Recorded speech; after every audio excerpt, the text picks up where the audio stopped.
بسم اللہ الرحمن الرحیم۔ السلام علیکم ورحمۃ اللہ۔ ویلکم ٹو یوٹیوب چینل دلچسپ ویڈیوز۔ ایک عارف رحمۃ اللہ تعالی علیہ فرماتے ہیں کہ ہم عراق سے مکہ مکرمہ اور مصطفیٰ کریم صلی اللہ علیہ وآلہ وسلم کے شہر مدینہ منورہ کے ارادے سے نکلے۔ ہمارے قافلے میں بہت سے لوگ تھے۔ جیسے ہی ہم عراق سے نکلے تو ایک عراقی شخص بھی ہمارے ساتھ چل پڑا۔ اس کا گندمی رنگ کثرت عبادت کی وجہ سے پیلا پڑ چکا تھا۔ اس نے پیوند دار پرانا لباس پہن رکھا تھا۔ اس کے ہاتھ میں عصا تھا اور ایک تھیلی تھی جس میں تھوڑا سا توشہ تھا۔ دراصل وہ عابد و زاہد امام العاشقین حضرت خواجہ اویس کرنی رضی اللہ تعالیٰ عنہ تھے۔ جب قافلے والوں نے انہیں اس حالت میں دیکھا تو پہچان نہ پائے اور ان سے کہا، ہمارا گمان ہے کہ تم ایک غلام ہو۔ حضرت خواجہ اویس کرنی رضی اللہ تعالیٰ عنہ نے فرمایا، ہاں میں ایک غلام ہوں۔ لوگوں نے کہا، ہمارا گمان ہے کہ تم ایک برے غلام ہو اور اپنے آقا سے بھاگ کر آئے ہو۔ آپ رضی اللہ عنہ نے فرمایا، ہاں ایسا ہی ہے۔ لوگوں نے کہا، جب تم اپنے آقا کو چھوڑ کر بھاگے تو اپنے آپ کو کیسا پایا اور تمہاری یہ کیا حالت ہے؟ اگر تم اپنے آقا کے پاس رہتے تمہاری یہ حالت ہرگز نہ ہوتی، اور بے شک تم بہت برے اور قصوروار غلام ہو۔ تو آپ رضی اللہ عنہ نے ان سے فرمایا، بے شک اللہ تعالی کی قسم میں ایک گناہ گار غلام ہوں۔ میرا آقا بہت ہی اچھا ہے اور قصور میرا ہی ہے۔ اگر میں اس کی اطاعت کرتا اور اس کی رضا چاہتا تو میری حالت ہرگز نہ ہوتی۔ یہ کہہ کر آپ رضی اللہ تعالیٰ عنہ رونے لگے اور اتنا روئے کہ قریب تھا کہ آپ رضی اللہ عنہ کی روح پرواز کر جاتی۔ لوگوں کو ان پر بہت ترس آیا اور انہوں نے آقا سے مراد دنیوی آقا لیا، جبکہ آپ رضی اللہ تعالیٰ عنہ نے آقا سے مراد اللہ تعالیٰ کو لیا تھا۔ قافلے والوں میں سے ایک شخص نے کہا، ڈرو مت، میں تمہارے لیے تمہارے آقا سے امان لے لوں گا، تم اس کی طرف لوٹ جاؤ اور توبہ کر لو۔ تو آپ رضی اللہ تعالیٰ عنہ نے فرمایا، میں اس کی طرف لوٹتا ہوں اور اس کے انعامات میں رغبت رکھتا ہوں۔ دراصل حضرت خواجہ اویس کرنی رضی اللہ تعالیٰ عنہ سرکار عبد قرار شفیع روز شمار صلی اللہ علیہ وآلہ وسلم کے روضہ انور کی زیارت کے لیے قافلے میں شامل ہوئے تھے۔ بہرحال اسی دن قافلہ چل پڑا اور تیزی سے سفر کرنے لگا۔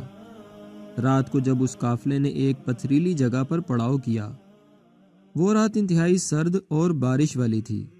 وہ بزرگ رحمت اللہ علیہ فرماتے ہیں کہ قافلے والوں میں سے ہر شخص نے اپنے کجاوے اور خیمے میں پناہ لی، جبکہ حضرت خواجہ اویس کرنی رضی اللہ تعالیٰ عنہ کے پاس نہ تو کجاوا تھا، نہ ہی خیمہ، اور نہ ہی آپ نے کسی سے کچھ مانگا، کیونکہ آپ کو یہ بات پسند نہ تھی کہ آپ دنیوی امور میں سے کوئی چیز مخلوق سے طلب کریں، بلکہ آپ تو اپنی حاجتیں اللہ رب العزت جل جلالہ سے ہی مانگا کرتے تھے۔ اس رات آپ کو سخت سردی لگی، یہاں تک کہ سردی کی وجہ سے آپ کے اعضائے مبارکہ کانپنے لگے۔ جب سردی زیادہ غالب آ گئی تو اس عاشق رسول صلی اللہ علیہ وآلہ وسلم کا زیادہ سردی لگنے کی وجہ سے انتقال ہو گیا۔ جب قافلے والے بیدار ہوئے اور کوچ کا ارادہ کیا تو آپ رضی اللہ تعالیٰ عنہ کو پکارا، اے شخص اٹھو، لوگ کوچ کر رہے ہیں۔ مگر آپ رضی اللہ تعالیٰ عنہ نے کوئی جواب نہ دیا۔ تو ایک شخص آپ رضی اللہ تعالیٰ عنہ کے قریب آیا۔ جب اس نے آپ کو جھنجھوڑا تو دیکھا کہ آپ کی روح قفس عنصری سے پرواز کر چکی ہے۔ اس شخص نے قافلے والوں کو پکار کر کہا، اے قافلے والو، اپنے آقا سے بھاگا ہوا غلام انتقال کر گیا ہے اور اسے دفن کیے بغیر سفر کرنا مناسب نہیں۔ قافلے والوں نے کہا، اس کے معاملے یعنی آقا سے بھاگنے کا کیا ہوگا؟ قافلے میں موجود ایک نیک شخص نے کہا، یہ غلام توبہ کر کے اپنے آقا کی طرف لوٹنے کا ارادہ رکھتا تھا اور اپنے عمل پر نادم تھا، اور ہمیں امید ہے کہ اللہ تعالیٰ اس کے ذریعے ہمیں نفع پہنچائے گا، کیونکہ اس کی توبہ قبول ہو چکی ہے، اور اگر ہم اسے دفن کیے بغیر چل پڑے تو کہیں ہم سے اس کے بارے میں سوال نہ کیا جائے۔ تمہارے لیے اس کے سوا کوئی چارہ نہیں کہ اس کے لیے قبر کھودنے اور اسے قبر میں دفن کرنے تک صبر کرو۔ تو لوگوں نے کہا، یہ ایسی جگہ ہے جہاں پانی موجود نہیں ہے۔ ایک شخص نے کہا، کسی جاننے والے سے پوچھ لو۔ چنانچہ لوگوں نے ایک شخص سے پوچھا تو اس نے بتایا کہ پانی یہاں سے 1 گھنٹے کی مسافت پر ملے گا۔ تم میرے ساتھ کسی آدمی کو بھیج دو، میں تمہیں پانی لا دوں گا۔ اس شخص نے ڈول لیا اور پانی کی طرف چل دیا۔ جب وہ قافلے سے نکلا تو اچانک سامنے پانی کی ایک نہر نظر آئی۔ اس نے کہا، بڑا عجیب معاملہ ہے، میں نے پہلے کبھی اس نہر کو نہیں دیکھا۔ یہ تو وہ جگہ ہے جہاں پانی ملتا ہی نہیں اور نہ ہی کسی قریبی جگہ میں ہوتا ہے۔ بہرحال وہ شخص قافلے کی طرف لوٹ آیا اور قافلے والوں سے کہنے لگا، تمہاری مشقت ٹل گئی، لکڑیاں جمع کرو۔ تو انہوں نے پانی گرم کرنے کے لیے لکڑیاں جمع کر دیں۔ پھر جب پانی لینے کے لیے نہر پر آئے تو پانی کو کھولتا ہوا پایا، تو ان کے تعجب میں مزید اضافہ ہوا۔ یہ سب کچھ دیکھ کر شرکائے قافلہ اس شخص یعنی حضرت خواجہ اویس کرنی رضی اللہ تعالیٰ عنہ سے گھبرا گئے اور کہنے لگے، بے شک یہ شخص بڑی عظمت والا ہے۔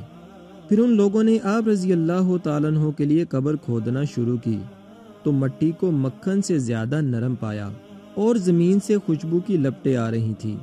قافلے والوں نے دنیا میں اس سے زیادہ پاکیزہ خوشبو نہ سونگھی تھی۔ اس صورتحال میں ان کے خوف میں مزید اضافہ ہو گیا اور وہ رعب و گھبراہٹ میں مبتلا ہو گئے۔ جب وہ قبر سے نکلنے والے مٹی کو دیکھتے تو اسے مٹی کی طرح پاتے، اور جب اسے سونگھتے تو مشک کی خوشبو آتی۔ پھر ان لوگوں نے آپ رضی اللہ تعالیٰ عنہ کے لیے ایک خیمہ نصب کیا اور آپ کے جسد اقدس کو اس میں منتقل کر دیا اور آپ کے کفن کے معاملے میں بحث کرنے لگے۔ ایک شخص نے کہا کہ انہیں کفن میں دوں گا، دوسرے نے کہا میں دوں گا۔ پھر جب ان سب کی رائے اس بات پر متفق ہوئی کہ ہر شخص کفن کے لیے ایک ایک کپڑا دے گا، پھر ان لوگوں نے کاغذ اور قلم پکڑا اور آپ کا حلیہ مبارکہ اور صفات مبارکہ لکھنے لگے اور کہنے لگے، انشاءاللہ تعالی جب ہم مدینے پہنچیں گے تو شاید وہاں ہمیں ان کا کوئی جاننے والا مل جائے۔ پھر ان لوگوں نے اس پرچے کو اپنے سامان میں رکھ لیا۔ جب انہوں نے حضرت خواجہ اویس کرنی رضی اللہ تعالیٰ عنہ کو غسل دے دیا اور کفن پہنانے کے لیے آپ رضی اللہ تعالیٰ عنہ کے لباس کو اتارنا چاہا تو آپ کو جنتی کفن میں لپٹا ہوا پایا۔ دیکھنے والوں نے کبھی ایسا کفن نہ دیکھا تھا۔ اس کفن پر مشک و عنبر لگا ہوا تھا جس کی خوشبو نے فضا کو معطر کر دیا تھا، اور آپ رضی اللہ تعالیٰ عنہ کی جبین اطہر اور مبارک قدموں پر مشک کی مہر لگی ہوئی تھی۔ یہ دیکھ کر لوگ کہنے لگے، گناہ سے بچنے اور نیکی کرنے کی قوت رب تعالی ہی دیتا ہے کہ اللہ نے انہیں کفن پہنا دیا اور بندوں کے کفن سے بے نیاز کر دیا۔ ہم اللہ کریم سے امید رکھتے ہیں کہ وہ اپنے اس برگزیدہ اور مقبول شخص کے وسیلہ سے ہمیں جنت عطا فرمائے گا اور ہم پر رحم فرمائے گا۔ پھر ان قافلے والوں کو حضرت خواجہ اویس کرنی رضی اللہ تعالی عنہ کو سخت سردی کی رات میں تنہا چھوڑنے پر سخت ندامت و شرمندگی ہوئی۔ پھر ان لوگوں نے آپ کو دفن کرنے کے لیے اٹھایا اور نماز جنازہ ادا کرنے کے لیے ایک ہموار جگہ پر رکھا۔ جب ان لوگوں نے تکبیر کہی تو آسمان سے زمین تک، مشرق سے مغرب تک تکبیر کہنے کی آوازیں سنی تو ان کے کلیجے دہل گئے اور آنکھیں پھٹی کی پھٹی رہ گئیں۔ وہ اپنے سروں سے سنی جانے والی آوازوں سے مرعوب ہونے اور گھبراہٹ کی شدت کی وجہ سے یہ نہ سمجھ پائے کہ نماز جنازہ کس طرح ادا کی جائے۔ پھر جب انہیں قبر کی طرف لے جانے کا ارادہ کیا تو اٹھاتے وقت انہیں یوں محسوس ہوا کہ حضرت خواجہ اویس کرنی رضی اللہ تعالیٰ عنہ کا جسد اقدس کسی اور مخلوق نے تھام رکھا ہے اور انہیں آپ رضی اللہ تعالیٰ عنہ کا وزن تک محسوس نہ ہوا۔ بہرحال آپ کو دفن کرنے کے لیے قبر کی طرف لائے اور آپ کے جسم اقدس کو قبر میں دفن کر دیا۔ اس کے بعد قافلے والے حضرت خواجہ اویس کرنی رضی اللہ تعالیٰ عنہ کے بارے میں حیران و پریشان ہوتے ہوئے سفر پر روانہ ہو گئے۔ جب وہ اپنا سفر پورا کر کے لوٹے تو کوفہ کی مسجد میں آئے اور لوگوں کو آپ کا واقعہ سنایا اور وہی حلیہ بیان کیا تو حلیہ بیان کرنے پر لوگوں نے آپ کو پہچان لیا۔ مسجد میں رونے کی آوازیں بلند ہوئیں۔